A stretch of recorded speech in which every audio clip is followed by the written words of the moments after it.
Blood, Sweat, and Barley. The hidden lives of Rome's gladiators. The iron gate clanged shut behind Marcus as the first golden rays of dawn filtered through the tiny window of his 32-square-foot cell. Another day in the Ludus Magnus had begun. But today was no ordinary day.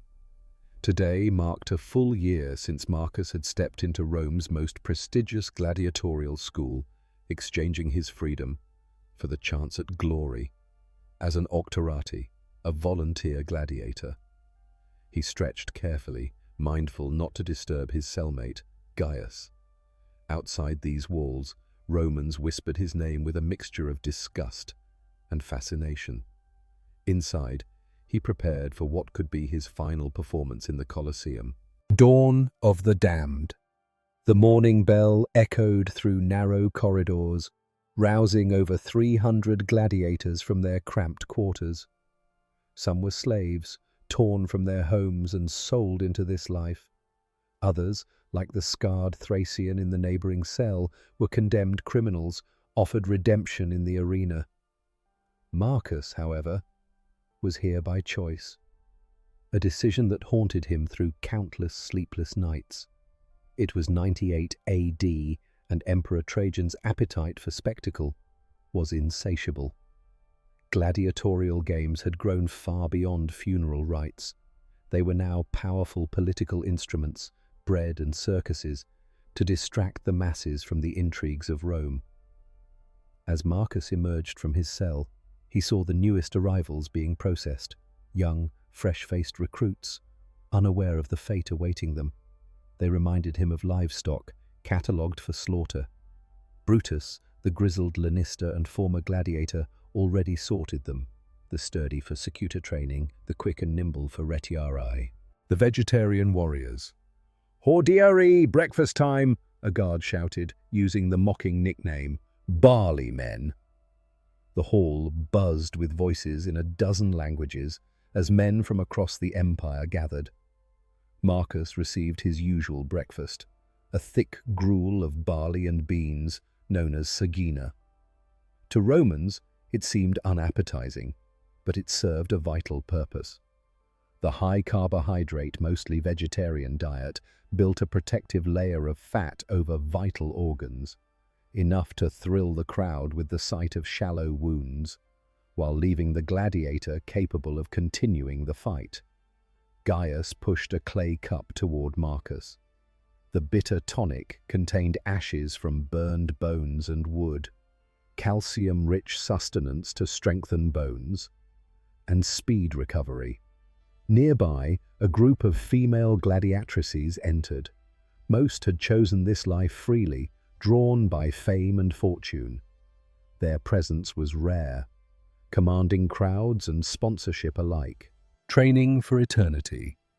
The training courtyard mirrored the Colosseum itself. Under the watchful eyes of 3,000 spectators, gladiators honed their deadly skills. Marcus's trainer, Quintus, guided him through rigorous exercises. Wooden swords heavier than their real counterparts built strength. Shields exceeded regulation size to simulate combat. Quintus barked, "A 49mm wound can be fatal." But fight too quickly and the crowd riots. Too slow and they grow bored. Balance brutality with artistry. Marcus drilled 3 fundamental attacks: the horizontal stab, downward chop, and reverse grip thrust. Repetition carved muscle memory into his very bones, the difference between life and death in the arena.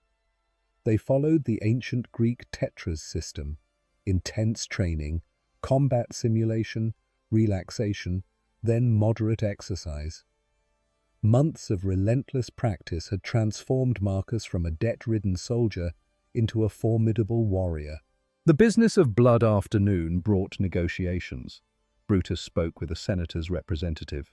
Next week's games would celebrate the emperor's victory, and sponsors paid handsomely for proven gladiators. Marcus's victories and reputation meant higher fees, but even his potential death had a calculated value. The system commodified life itself, rewarding violence while leaving fighters to bear the true cost. Between life and death, evening found Marcus in the small shrine within the Ludus. Tomorrow's opponent, Aquilus, a swift retiarius, was a daunting challenge. Statistics favored neither man. Gladiatorial life was perilous. Few survived past 40. Yet tales of retired champions like Cassius, who lived to 99, fueled hope amid despair. Lying on his thin mattress, Marcus thought of Epia, the senator's wife who sent him perfumed letters. As an infamis, he was barred from citizenship and burial rites. Yet these women found gladiators irresistibly magnetic, their danger a potent allure. Through the window, the Colosseum loomed, its massive silhouette under a star-filled sky. Tomorrow, up to 85,000 spectators would watch. They would cheer his skill or witness his fall. The Emperor's mercy. Marcus recalled stories of emperors who intervened, offering life or orchestrating spectacle. Mercy was a closed fist, not the thumbs up of legend. A single gesture could determine whether a gladiator survived to fight again or was dragged to the spoliarium. Dawn of reckoning. As dawn approached, Marcus prepared for ritual. A final meal, oiled body, blessed weapons.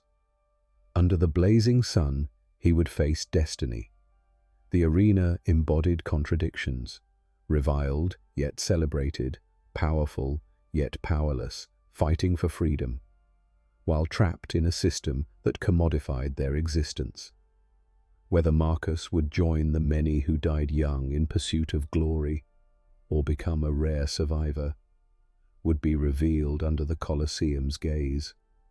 The iron gates would open, the sand would bear witness, and the emperor's hand might decide his fate.